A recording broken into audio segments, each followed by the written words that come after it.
Once upon a time, in a distant land, there was a magical kingdom called Starland. This kingdom was filled with shining stars in the night sky.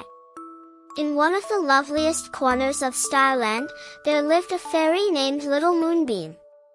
Little Moonbeam would visit Starland every night and dance cheerfully among the stars. One night, a little boy watching her dance called out to her from below. "Hello, Little Moonbeam, my name is Edward. Can I tell you a story?"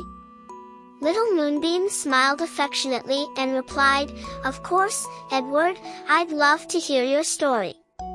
Tell me." Edward began with excitement.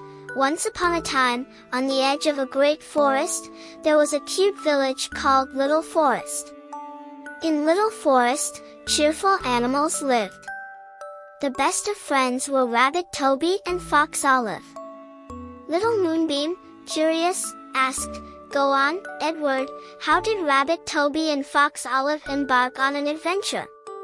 Edward continued with a laugh. One day, Rabbit Toby and Fox Olive decided to explore the depths of Little Forest.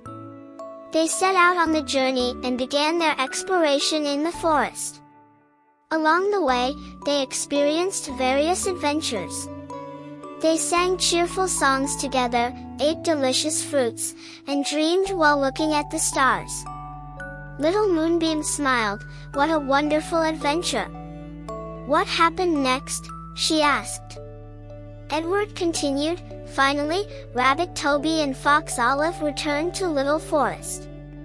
They came back home tired but happy. They would never forget the wonderful times they had in the forest. And from that day on, Rabbit Toby and Fox Olive continued to embark on adventures together. Little Moonbeam smiled happily and thanked Edward. "That was a beautiful story, Edward. Shall we look at the sky together to dream now?" Edward eagerly agreed and started looking at the sky, watching Little Moonbeam's sparkling dances. He slowly drifted off to sleep and, accompanied by Little Moonbeam's lullabies, had the most beautiful dreams. And so, in Starland, Edward dreamed the most beautiful dreams with Little Moonbeam's lullabies.